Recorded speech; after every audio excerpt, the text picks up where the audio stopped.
All right, question 3. Select the correct answer.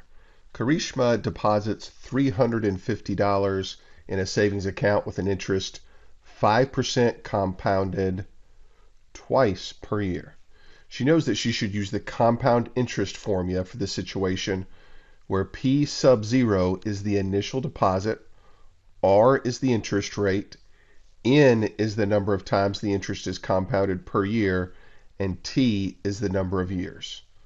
So they give us the formula, everything we need really for this problem right here. Which equation could she use to calculate the number of years it will take the value of the account to reach $700? So a couple things. We notice all four choices start with 700 equals. So this is our p variable.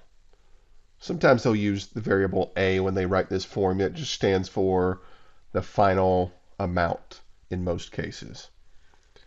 We also notice all of these formulas have 350 in the p sub 0 spot. That makes sense because that's how much money Karishma deposits initially. P sub 0 is the initial deposit. So where it gets different is the 1 plus r divided by n. So of course we know r is right here. We do need to take that 5%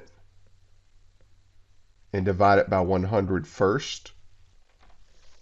I always encourage you to put this in the calculator because the number of times students put 5 divided by 100 as 0.5, I see that a lot. So 5 divided by 100 is 0.05. So this is my r, 0.05. The n, as it says here in the problem, is the number of times the interest is compounded per year. Well, it tells us the interest is compounded twice per year. So n would be 2.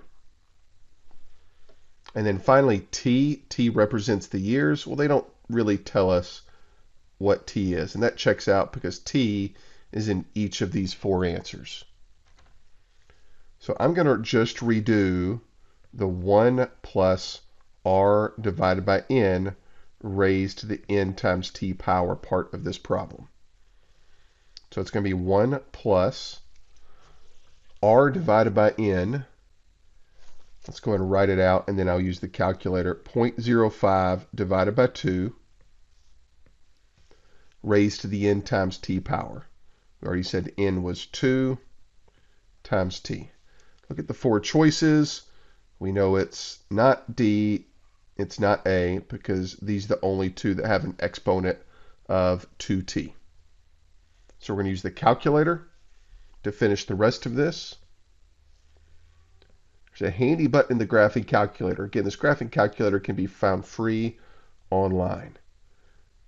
To get that handy fraction button, we're going to hit alpha, y equals, number 1.